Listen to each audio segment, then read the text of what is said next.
Maintenant que vous avez diffusé les activités à vos élèves et qu'ils sont en cours de réalisation, il va être nécessaire maintenant de procéder à leur évaluation. Alors pour cela, vous cliquez sur le menu Évaluer, Évaluation. Lorsque vous arrivez dans ce menu Évaluer, vous avez donc ici les différentes sections qui apparaissent, dans notre cas simplement 2023. Imaginons que l'on souhaite évaluer l'élève Jean Bart qui vient de rendre son travail. Vous voyez apparaître ici les activités disponibles, à savoir donc le calcul et le contrôle des temps de travail. Vous pouvez cliquer ici donc sur l'activité, en fonction des travaux que vous avez pu analyser. Vous pouvez donc mettre un nombre, ou en tout cas un degré de réussite en fonction du nombre d'étoiles, sachant que vous avez 5 étoiles. Une étoile signifie non fait ou trop d'erreurs. 2 étoiles en cours d'acquisition, 3 étoiles, donc 2 et 3 étoiles pardon, en cours d'acquisition, 4 étoiles partiellement acquis, et enfin, dernière étoile acquis.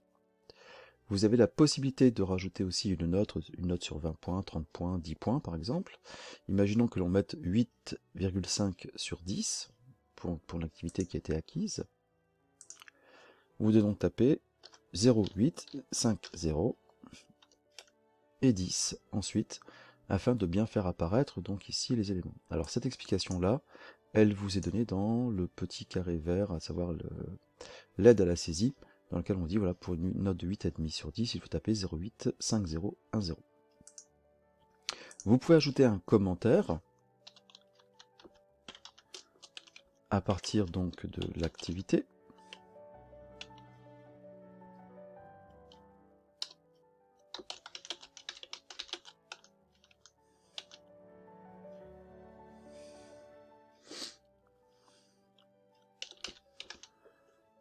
Vous avez la possibilité aussi pour un élève qui est absent ou qui ne sera pas évalué de cocher les cases correspondantes. Donc lorsque vous avez terminé votre travail, vous pouvez cliquer sur le bouton Valider. Dès lors, vous voyez apparaître ici le résultat de l'élève. Si vous recliquez, vous voyez apparaître aussi donc les notes sur lesquelles, en tout cas les nombres d'étoiles qui ont été attribués en termes d'acquisition. Et l'élève de son côté pourra suivre également son parcours de validation de compétences. Pour cela, lorsque je reviens sur le tableau de bord, et donc le tableau de bord de l'élève Jean Bart, je clique sur mes évaluations, et vous voyez apparaître ici donc l'activité, sachant que vous avez donc ici un code couleur, le bleu est à évaluer, rouge évalué, le gris est absent et le vert donc non évaluable. On voit que l'évaluation ici a été réalisée, puisqu'elle apparaît en rouge, et lorsque l'élève clique dessus, donc clique sur l'activité, il voit apparaître donc ici le nombre d'étoiles qui correspondent donc à son degré de maîtrise de la compétence.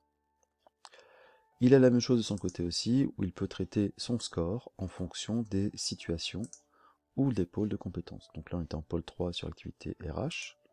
La situation 321 qui correspond en fait ici, gestion du temps.